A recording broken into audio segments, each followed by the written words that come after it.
jinsi mnavyoweza kutumia taaluma yenu kuhamasisha upatikanaji wa hizo huduma za jamii. Mnazungumzia haki za binadamu. Kwa hiyo nikawa tunajaribu kukiri kwamba nyinyi ni wadau ambao mnahusika katika kila haki. Haya, wengi huwa wanazungumzia tu ile haki iliyotajwa kwenye ibara ya 18 ya Katiba ya Jamhuri ya Muungano ambayo inahusu haki na kusambaza taarifa, si ndio? Inazungumzwa hiyo zaidi. Hiyo ni haki mojawapo, lakini nimezitaja hata hizo nyingine. Hizo taarifa zinakuwa zinabeba maudhui gani? Zinabeba maudhui yanayogusa haki zote. Kwa hiyo tunapoona sisi tume kufanya kazi katika mazingira ambayo ni rafiki, mazingira ambayo haki zao zinalindwa, sisi tunafaridika sana. Na pale ambapo tunaona kuna dosari, tunaona kuna changamoto, tume hii inasimama kwa niaba yenu pia kwa ajili ya kutetea haki zenu. Hatuwezi kunyamaza pale tunapoona haki za waandishi wa habari zinakanyagwa. Ni mazingira ambayo yanatutaka sisi pia kumtetea mwandishi wa habari, kwa sababu anafanya kazi hii ambayo na sisi tunaifanya ya kukuza na kudumisha na kuhamasisha hizo haki nyingine zote nilizozungumza, ukiondoa hata hii ya upatikanaji wa taarifa. Wakati mwingine tunapata shida kumweleza mwananchi kwamba sisi hatuegemei upande wowote. Ofisini kwetu kuna mazingira ambapo tunakutana na viongozi wa serikali wanalalamikiwa na wananchi na wanashtakiwa na wananchi kwamba wameshiriki kukanyaga haki za raia. Linapokuja jambo kama hilo, sisi ni mahali pake. Mwananchi anakuwa na amani kabisa kwamba amepeleka kwenye swala la huyu ambaye amelalamika, bila kujali kwamba ni kiongozi wa nini, wa serikali. Mimi natamani sana kuona hata vyombo vya habari tukiwa katika hali hiyo ambayo tunatumikia wananchi bila kujali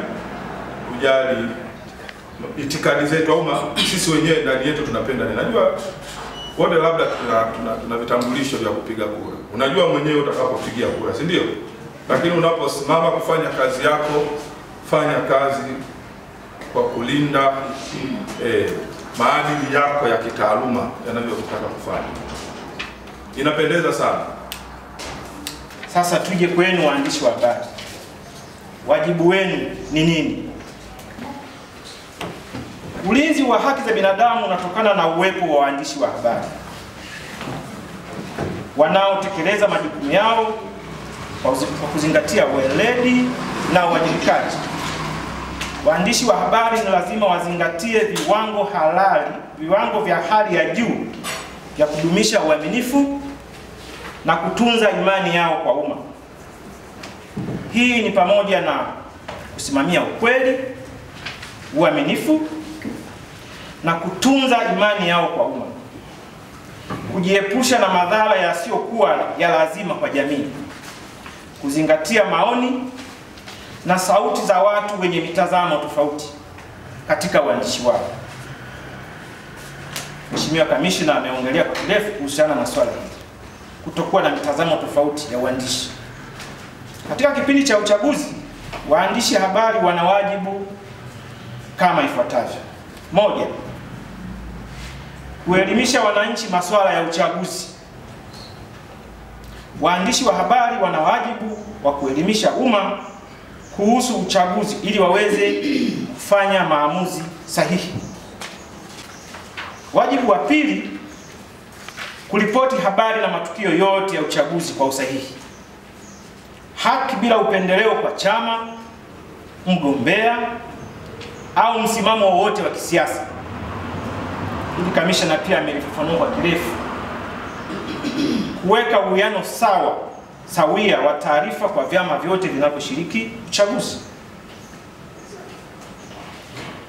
Wajibu wa 3, kuheshimu usiri wa mtu. Kwa mfano, mwandishi anatakiwa kuwa makini kutoa hoji wapiga kura kwa namna inayopelekea kuvunja usiri wa kupiga kura kuepuka na kuonyesha picha mnato au mjongeo kwa mtu au mpiga kura anapopiga kura ndani ya chumba cha kupigia kura. Wajibu wa 4, kuhamasisha ushiriki wa raia wenye sifa kushiriki uchaguzi. Tumesisitiza hili swala kwamba wananchi wahamasishwe, washiriki kwenye mikutano ya kampeni, wasikilize sera za wagombea, wapime ni nani anafaa. Na vile vile tumesisitiza wasisitize wananchi, na sisi hiyo pia tumelifanya kupitia vipindi ambavyo Kamishna Shuli amevifanya kwenye redio, kwamba tuwasisitize wananchi wajitokeze tarehe 29 Oktoba kupiga kura, kwa sababu ile ni haki yao ya kikatiba. Tusiwakatishe tamaa, kwa sababu wananchi, sisi ni sehemu ya wananchi na tunaishi nao. Watu wasisitize wajitokeze, wasikilize wananchi.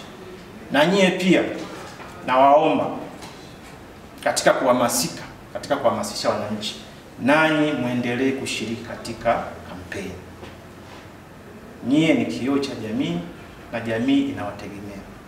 Habari nyingi tunazitegemea kutoka kwenu, si ndio jamani? Kutegemea kutoka kwenu ni kufichua vitendo vya uvunjwaji wa haki za binadamu na ukiukwaji wa misingi ya utawala. Wajibu mwingine, kuepuka kutoa taarifa zenye uchochezi, zenye lugha ya uchochezi, matusi, zinazoweza kusababisha vurugu au chuki za kijamii, kikabila au kidini. Wanaendelea kuwa wamoja. Kwa hiyo mafunzo haya yametukumbusha jambo la muhimu kabisa, kwamba tunapaswa kutumia kalamu zetu kuhakikisha kwamba hata kama uchaguzi utamalizika, basi Watanzania waendelee kuwa moja. Tusijikite wala tusikosee tukaifarakanisha jamii. Kwa hiyo ndio mambo ya muhimu ambayo tumekumbushwa katika mafunzo haya, pamoja na mambo mengine.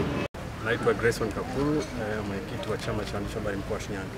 Leo wanachama wa SPC kiukweli kabisa wamevuna elimu tosha kuhusiana na haki na wajibu katika kipindi hiki cha uchaguzi huu wa 2025. Kama tunavyojua, katika chaguzi hizi kunakuwa na mambo mengi. Kuna baadhi ya waandishi ambao wanahitaji kukumbushwa ule wajibu wao katika kuripoti habari hizi za uchaguzi. Kwa hiyo Tume ya Haki za Binadamu leo imetupa nyenzo na imetukumbusha kwamba sisi kama waandishi wa habari hatuna budi kuzingatia mambo mengi katika wakati huu kuelekea kipindi cha uchaguzi mkuu. Lakini kikubwa sisi ambao SPC tumevuna ni kwamba tumefahamu na tumekumbushwa kwamba uchaguzi mkuu ni takwa kwanza la kisheria ambalo sisi kama waandishi wa habari inabidi tuelimishe jamii ukweli kwa kile kinachotokea, bila kujali itikadi za mtu yoyote, bila kuegemea upande wowote, bila kujali huyu ni nani, lakini kubali katika ukweli ambao umenyooka, ambao utawapa fursa wananchi kuelewa nini kinachoendelea katika kipindi hichi cha uchaguzi mkuu wa 2025.